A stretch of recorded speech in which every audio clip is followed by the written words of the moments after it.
Hello and welcome to Let's Clear the Air Module 1, Definitions and Introductions to Vaping, Marijuana, and Underage Drinking.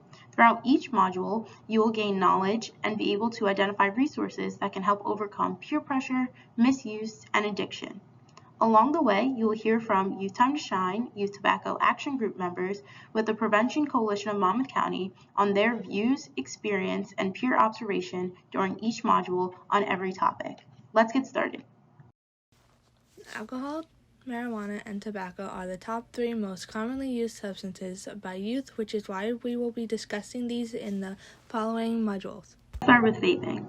What is vaping?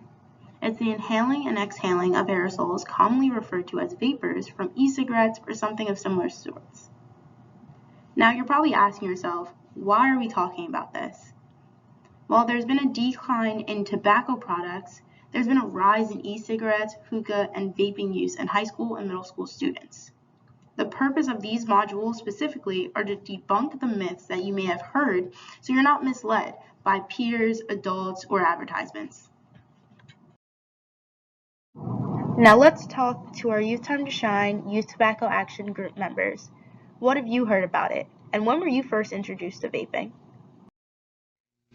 I haven't actually heard much about vaping firsthand, but my friends have told me that upperclassmen have mentioned before that to deal with stress and anxiety that they should vape. My friends should vape, and obviously my friends did not fall for that, but they were shocked, really surprised that they were even talking about it just so lightly. I mean, considering that my high school specializes in health sciences, so it's a bit ironic, and it was sad to see that health students, future doctors over here, were vaping and causing harm to their own health, knowing all of the negativities that could come from there. I was first introduced to vaping in the 6th grade. A peer of mine was telling me that this person so and so made a TikTok of themselves vaping. That was the first time I knew someone that vaped. But otherwise, I attended assemblies as early as 5th grade that went over vaping and diseases like popcorn lung. What is in vapes or electronic cigarettes? E-cigarettes do not contain harmless water vapors. Instead, they contain nicotine, ultrafine particles, heavy metals, and volatile organic compounds. Now let's talk legislation. In 2010, the governor of New Jersey enacted a law banning the use of e-cigarettes in public areas and workplaces. November 2017, New Jersey became the third state in the nation to rise the legal age of purchasing smoking products from 19 to 21. January 2019, all beaches and parks in New Jersey were required to be smoke-free and vape-free. September 2019, the governor established a task force to investigate the dangers of vaping products. This brings us to April 2020, where a law takes effect prohibiting the sale of flavor vaping products and coupons for all tobacco products. Currently, in January 2022, nicotine replacement therapy, or NRTs, must be displayed along with information about the New Jersey Quit line. New Jersey requires tobacco retailers, excluding cigar shops, to maintain a stock of and offer at least one type of nicotine replacement therapy for sale. The bill does not mandate which products must be available for sale or how many patches must be kept on hand. However, it's important that retailers that sell NRT products must place a refill order within 5 days and restock within 14 days or face a fine.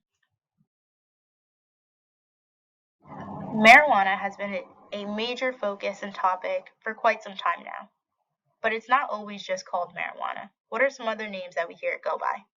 Some other names for marijuana would be Mary Jane, ganja, bud, and dope.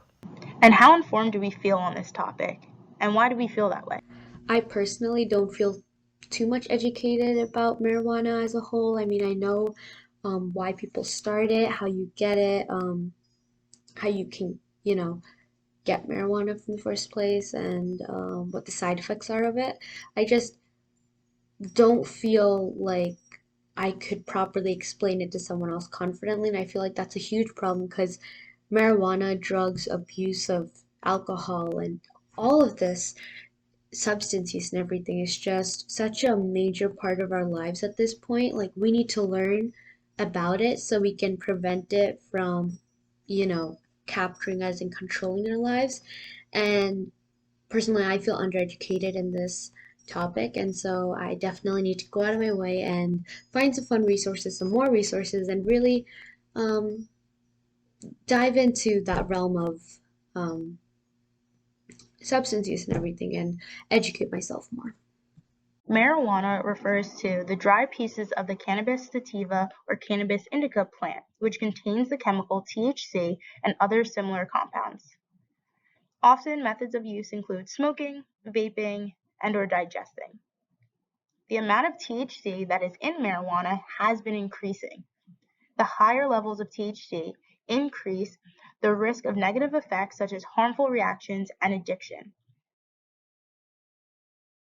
The FDA has not approved the cannabis plant for any medical use. However, the FDA has approved several drugs that contain individual cannabinoids. This is the individual substances found within the plant. Now, there's a few differences between THC, CBD, and cannabis and marijuana. Let's see what they are. THC is the substance that's primarily responsible for the effects on a person's mental state when using marijuana, as opposed to CBD is a substance found in the cannabis plant. While CBD is being studied as a treatment for a wide range of conditions, research supporting its benefits is limited. Cannabis refers to the products from the cannabis sativa plant, whereas marijuana refers to the products that use part of the cannabis sativa plant that contain THC. In January 2010, New Jersey was the 14th state to legalize marijuana for medical use under the Compassionate Use Medical Marijuana Act. Marijuana Legalization Amendment was approved by voters November 3rd. The New Jersey Cannabis Regulatory Enforcement Assistance and Marketplace Modernization Act went into law February 22, 2021. This legalized possession of up to 6 ounces of cannabis, reduced penalties for up to 6 ounces of cannabis, and also asked for written warnings for minors. The Marijuana Opportunity Reinvestment and Expungement Act passed in the House of Reps April 2022. It stalled, however, in the Senate. It decriminalizes marijuana, establishes a process to expunge and review cases, funds research for impact and effects, as well as programs and services. Marijuana currently, as it stands with the federal government, is a Schedule I substance, categorized by having no medical use and a high potential for abuse. Other substances in this category are, but not limited to, heroin, LSD, and ecstasy. When we talk about alcohol usage, and more specifically underage drinking, what do we see as the common belief within our peers? Do our peers take this seriously? Is it considered a serious infraction? What do you think? Let's reach out to our Youth Time to Shine Youth Tobacco Action Group members and see what they have to say. I think underage drinking is seen as acceptable if you're doing it with others. I think everyone would think it's a little weird to just be drinking on your own when you're underage, but I think it's commonly believed that doing it in a social setting is okay.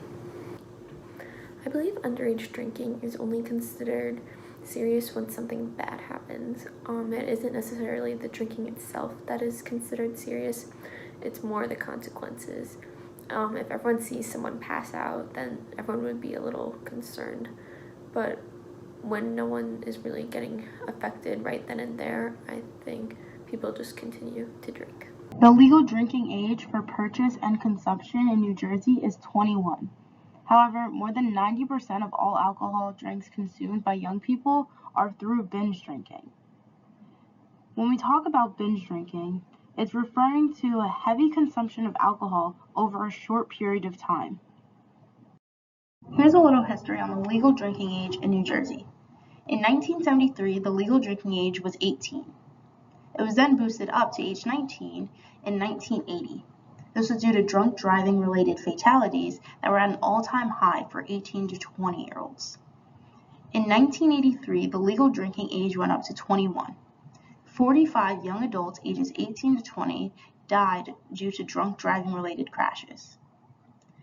In 1984, a national minimum drinking age act was put into place, and it stated that each state would have to raise their drinking age to at least 21, or they would lose 10% of federal highway funding.